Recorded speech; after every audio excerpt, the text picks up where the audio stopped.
With the U.S. presence in Iraq and Afghanistan winding down, President Obama had hoped to devote much of his second term to domestic issues. But now the White House finds itself mired in a number of intractable conflicts around the world.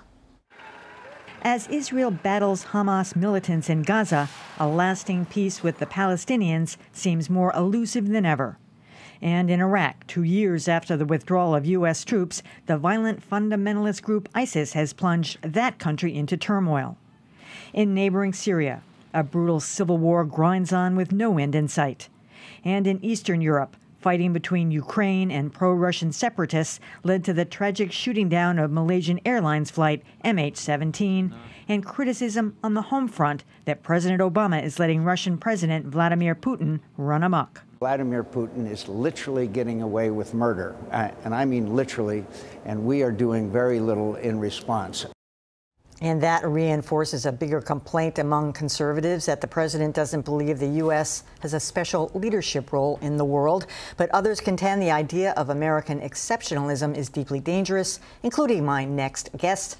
Andrew Bacevich is chair of the International Relations at Boston University and author of the recent book, Breach of Trust: How Americans Failed Their Soldiers and Their Country. Welcome back. Thank you very much. Having you here. On the criticism from John McCain that the president isn't doing enough, and let's take specifically Russia and sanctions possibly. Is the United States smart not to impose sanctions against Russia at this point? No, I think it's actually necessary to impose sanctions against Russia, but I also think it's very important to see the Russian crisis, to see the crisis in Gaza, to see the crisis in Syria in a larger context. Let's specifically focus on Russia. In a sense, the problem we are facing there is a consequence of an enormous foreign policy success. Think back 25 years to the end of the Cold War and the then Soviet Empire, which dominated Eastern Europe. And think about what's happened since then. And what's happened since then is that the West has moved east. The European Union, NATO, and the countries that used to be under Soviet control are now part of the West. They're democratic, they're liberal, they're secure. Poland, the Czech Republic, Lithuania, Latvia, Hungary, and so on. And we have seized these successes at the expense of a weakened Russia. And what we're seeing now finally is Russia bites back. That doesn't justify Russian behavior. Putin is a thug, but let's understand, in a sense, the rationale for his actions. What about the Netherlands? Because I hadn't realized how intertwined their economies had become. They've got these big investments in Russian oil fields in Siberia.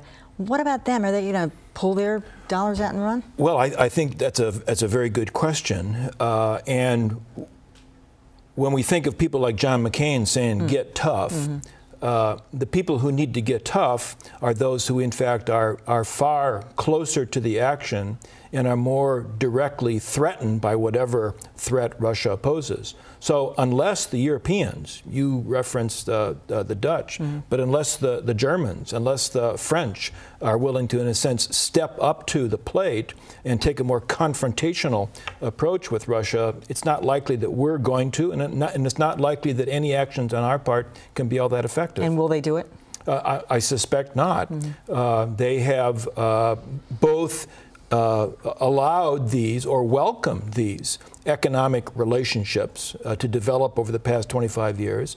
And since World War II, the Europeans have had this aversion to military power and a reluctance to invest in what's needed to take responsibility for their own defenses. They're willing to have the United States do that. The United States was willing to do that during the Cold War when we were facing not a weakened Russia, but of course the Soviet Union that back in those days did seem to be very formidable.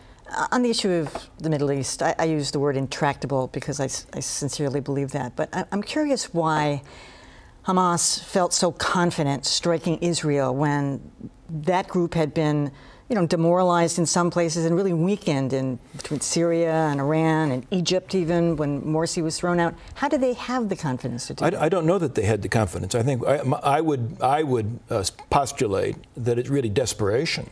that explains the provocative behavior of Hamas. They're exceedingly desperate. They are isolated. The people of Gaza have been enduring this blockade, the draconian sanctions imposed by Israel and largely supported by the rest of the world. And my guess is they were probably at the end of their rope. And that's why 50% of them are unemployed, largely because of the sanctions, again, there. Something on that order. And you know, every loss of a civilian, of course, is a tragedy. But militarily, Hamas is a relatively puny adversary. They fire rockets indiscriminately that kill very, very few people and do very little damage. Israel uses its far more powerful arsenal discriminately, and yet it is killing a far larger number of people to include a substantial number of civilians, which, of course, Hamas is quick to exploit in an effort to try to turn this difficult situation in their own favor. We've also heard John McCain hammering President Obama about the situation in Iraq, saying that we've weakened the country, we've allowed a new terrorist group, ISIS, to take over there. What should we do at this point? Well, first of all, we should ignore John McCain. I mean, this is a bizarre sort of a line of reasoning. We destabilized Iraq. We transformed Iraq from a country that was stable, albeit governed by a thug. We transformed it into this mess that it is today.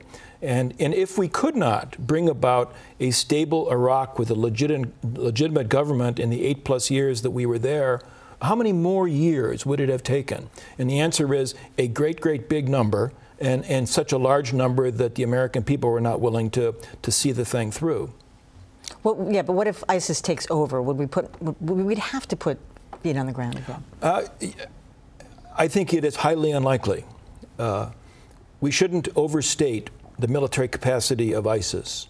As an army, it's a relatively puny force.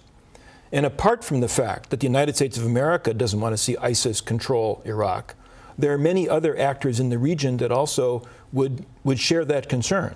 I don't want to sound overly optimistic here, but we shouldn't overstate the problem, and we shouldn't assume that there's no solution to the problem apart from U.S. military action. You've been writing a lot about American exceptionalism, and I think in the backs of people's minds, they're thinking, well, why don't we just get an army? Why don't we just do this? Why don't we just that? Should we get involved in any of these conflicts? More than we already are, I should say. Well, we should employ American military power pursuant to vital U.S. national security interests in circumstances where we can, with some confidence, expect to achieve a positive outcome. And I just don't see that anywhere in the Middle East. I mean, let us recall the ambitions that informed the George W. Bush administration back after 9/11, when it embarked upon what the administration called a global war on terrorism. The expectation that the concentrated use of American military power would somehow or other solve the problem that had manifested itself in 9/11. And we tried real hard, and we spent literally trillions of dollars and lost a very considerable number of American soldiers, killed, wounded, families devastated, not counting what we did to the places that we invaded. And guess what? It didn't work. And therefore, to say, let's go try again in Iraq, or let's try in Syria to use American military power to fix the problem, seems to me to be to ignore the most obvious lessons of the past decade or so. All right, Andrew Bacevich, always a pleasure to have you here. Thank you very much.